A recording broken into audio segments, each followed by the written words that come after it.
ஆபாச படத்துலேருந்து கற்றுக்கக்கூடாத 3 லெசன்ஸை பற்றி தான் இந்த வீடியோவில் பார்க்க போகிறோம். First one, physical pleasure. போர்னோகிராஃபியில் அவங்க ஃபிசிக்கல் ப்ளஷருக்காக மட்டும்தான் செக்ஸ் வச்சுப்பாங்க. அதனாலேயே அவங்க பார்ட்னரை ரொம்பவே ரஃப்பாக ஹேண்டில் பண்ணுவாங்க. அதாவது ஒரு ஆப்ஜெக்ட் மாதிரி ஹேண்டில் பண்ணுவாங்க. ஆனால் ரியல் செக்ஸில் இந்த மாதிரி ஹேண்டில் பண்ணவே மாட்டாங்க.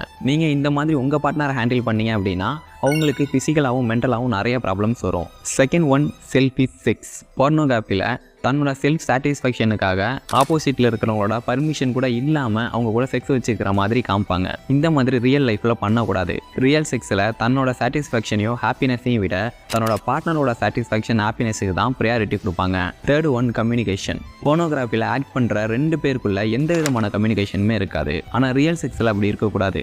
அவரோட பார்ட்னருக்கு இது பிடிச்சிருக்கா, அவங்க சாட்டிஸ்ஃபேக்ஷனாக இருக்காங்களா, கம்ஃபர்டபுளாக இருக்காங்களா அப்படிங்கிறத ஓப்பனாக கேட்டு அவங்களோட ஃபீலிங்ஸை தெரிஞ்சுக்கணும். இப்போ உங்களுக்கு கண்டிப்பாக புரிஞ்சிருக்கும், போர்னோகிராஃபி நல்ல விஷயங்களை விட கெட்ட விஷயங்களை தான் அதிகமாக கற்றுத்தரும். அதனால் அதை பார்த்து